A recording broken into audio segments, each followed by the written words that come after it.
بسم اللہ الرحمن الرحیم۔ السلام علیکم ورحمۃ اللہ۔ ہمارے مذہب شیعہ میں ایک وقت میں ایک عورت کو 3 طلاقیں نہیں دی جا سکتی۔ 3 نہیں، اگر 1000 بھی طلاق دیں تو بھی وہ ایک طلاق کہلائے گی، 3 طلاقیں نہیں کہلائیں گی۔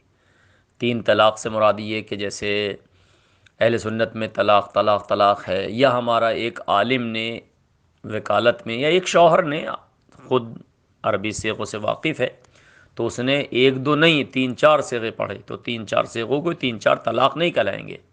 صیغے تو ہم نکاح میں بھی 10 صیغے پڑھتے ہیں، لیکن وہ ایک ہی نکاح کہلاتا ہے۔ اسی طرح طلاق میں بھی آپ کئی متعدد صیغے پڑھ سکتے ہیں، لیکن وہ ایک طلاق کہلائے گی۔ دوسری طلاق ہونے کے لیے پھر رجوع ضروری ہے، رجوع کے بعد پھر دوبارہ طلاق ضروری ہے۔ فقط ایک مرتبہ میں 3 یا 2 یا 10 طلاقیں نہیں ہو سکتی، وہ ایک ہی طلاق کہلائے گی۔